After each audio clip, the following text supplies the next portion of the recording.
Hello students, welcome to my channel. Today we are diving deep into short answer questions from Unit 2 Heat and Thermodynamics, Chapter 4 First Law of Thermodynamics. First question we have is state and explain Zeroth law. The answer for this question should be like, the Zeroth law of thermodynamics states that if two systems are each in thermal equilibrium with a third system, then they are in thermal equilibrium with each other. This law is fundamental for defining the concept of temperature. Next question we have is, a certain quantity of ideal gas is compressed to half of its initial volume. The process may be adiabatic or isothermal, for which process is a greater amount of mechanical work required. So for this question, our answer should be like, a greater amount of work is required for the adiabatic process.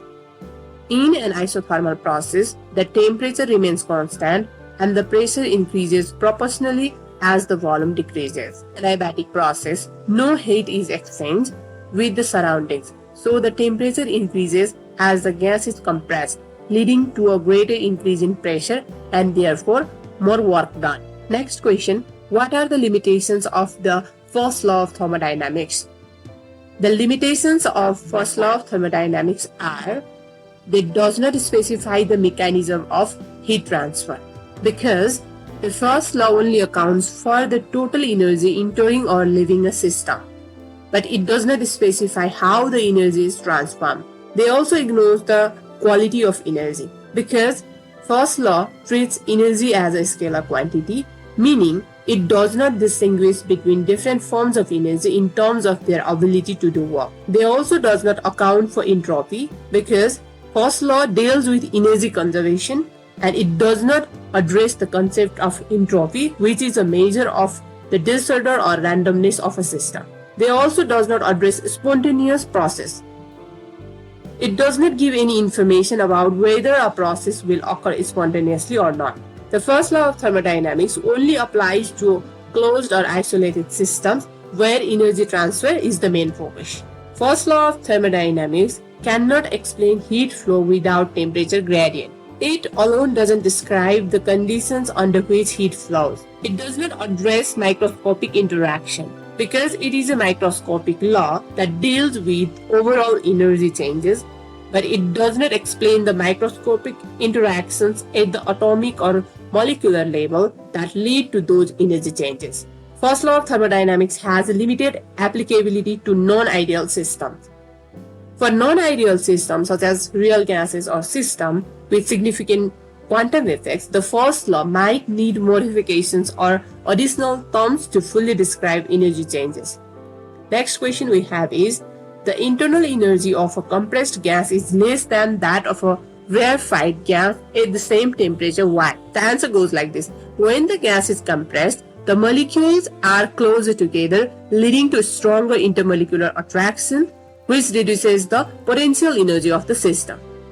And for a rarefied gas, that is gas at lower density, the molecules are farther apart and the intermolecular forces are weaker, leading to a higher potential energy in the system.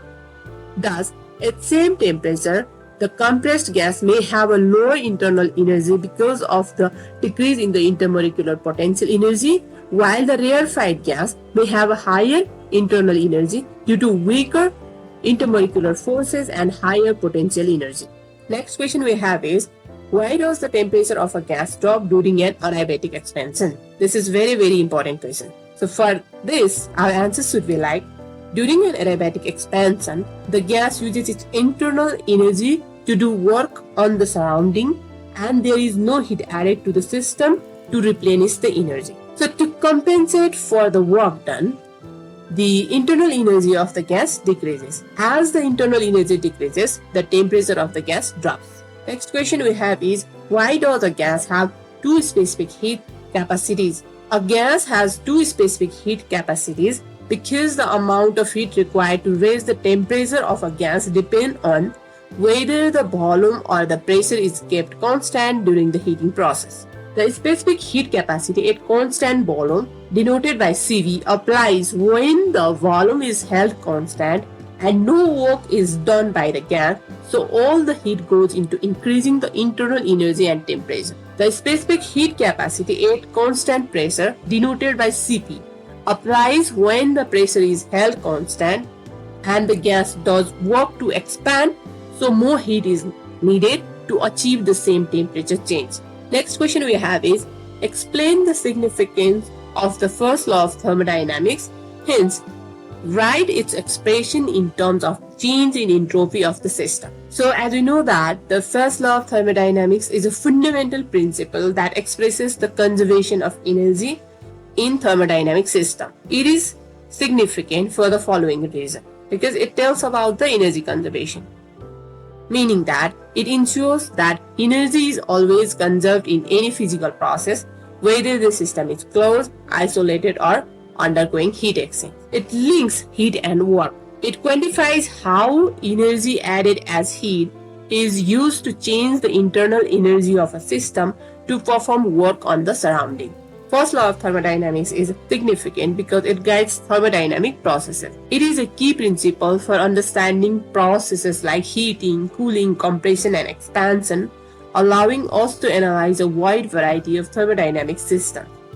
The first law of thermodynamics can be mathematically expressed as du equals to dq minus dw. And as we know that entropy is a measure of the disorder or randomness in a system, and it plays a central role in the second law of thermodynamics. And to express the first law in terms of entropy, we can use the relationship between heat and entropy during a reversible process. And for a reversible process, the change in entropy is given by ds equals to dq reversible divided by T. On simplification, we get dq reversible equals to TdS. And in integrated form, the first law of thermodynamics can be expressed as del U equals to T del S minus W.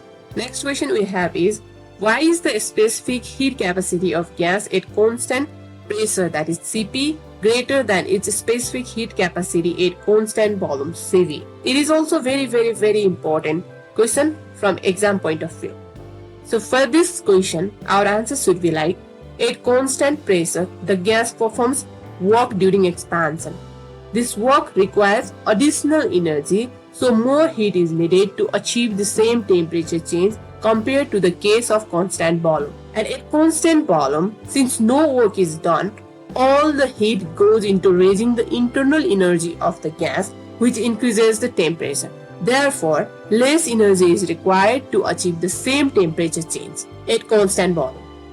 Hence, Cp is always greater than Cv. Cp is always greater than Cv because at constant pressure, some of heat energy supplied is used to do work by the gas as it expands, whereas at constant volume, all the heat energy goes into raising the temperature. Next question, when a gas expands adiabatically, it does work on its surroundings, but if there is no heat input to the gas, where does the energy come from?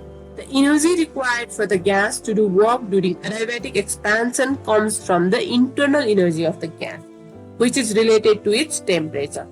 The gas uses some of its internal energy to do the work on the surroundings, and as a consequence, the gas's internal energy decreases, thereby decreasing the temperature.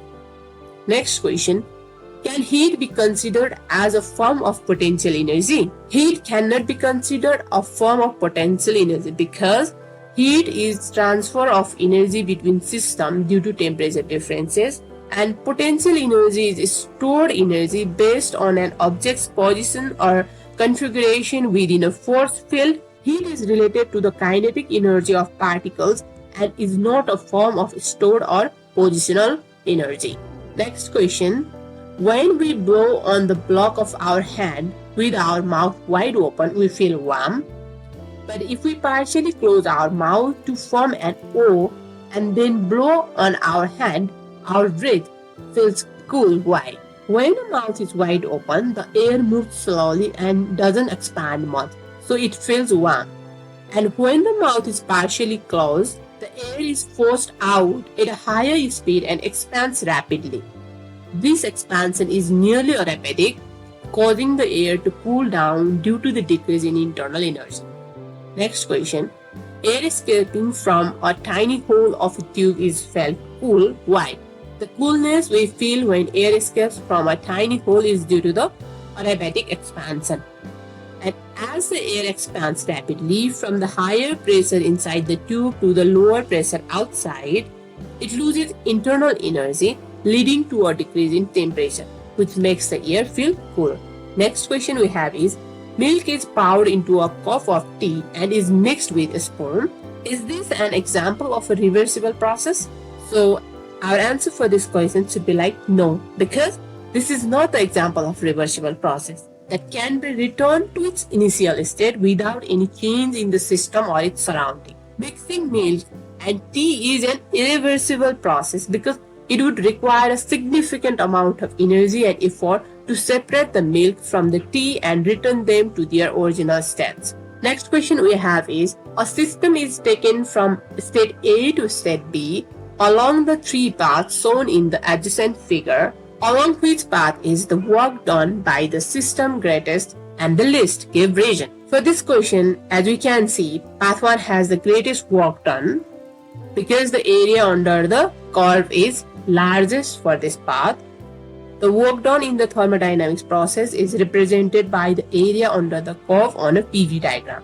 Hence, we can say that path 3 has the least work done as it encloses the smallest area under the curve on the PV diagram. Next question we have is, what happens to the internal energy of gas during isothermal expansion and adiabatic expansion? In isothermal expansion, the internal energy of a gas remains constant because the temperature remains constant. In adiabatic expansion, the internal energy of a gas decreases as the gas does work on its surroundings, leading to a drop in temperature. Next question we have is, what is the difference between isobaric and isochoric process?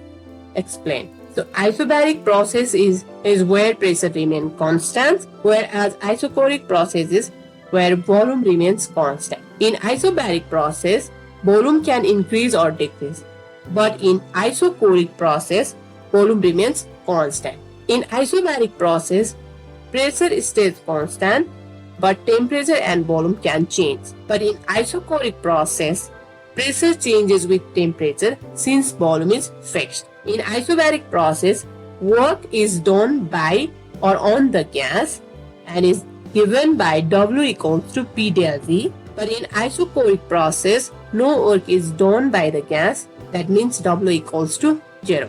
The example of isobaric process is heating or cooling gas in a piston at constant pressure, and the example of isochoric process is heating a gas in a sealed container. Isobaric process represents horizontal line on a PV diagram, whereas isochoric process represents vertical line on a PV diagram. Next question we have is it possible to increase the temperature of a body without giving heat to it? Explain. The answer for this question should be like yes, it is possible to increase the temperature of a body without giving heat to it through adiabatic compression.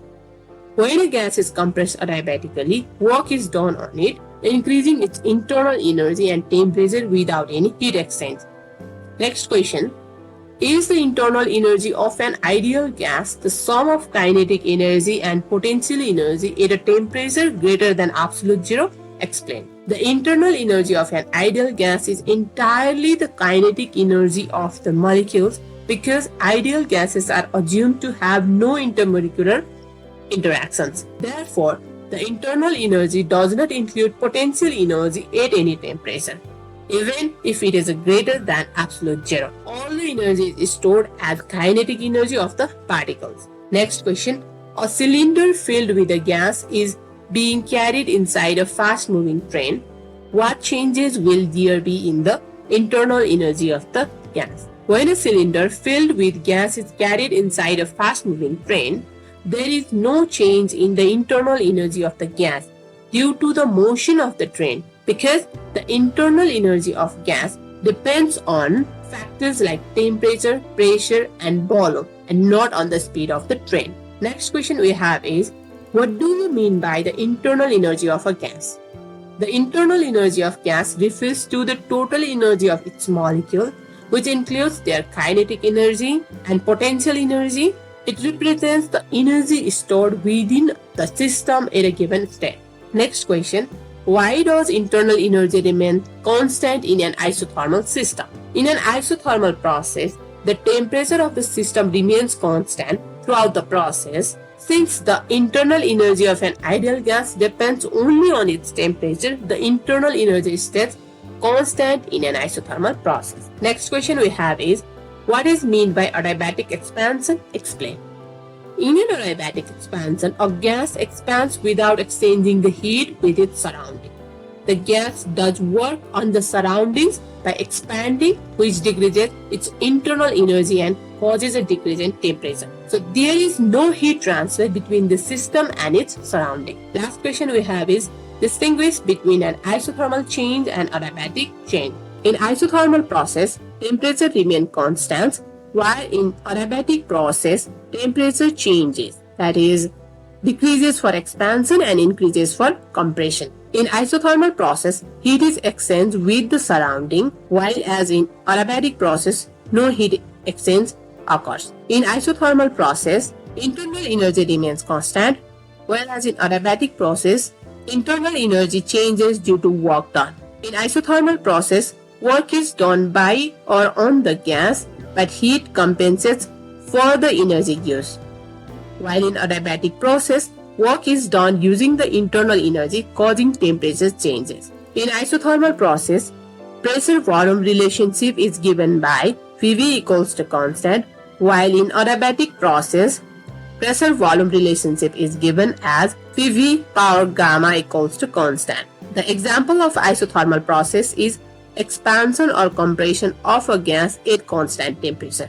And the example of adiabatic process is expansion or compression of a gas with no heat exchange.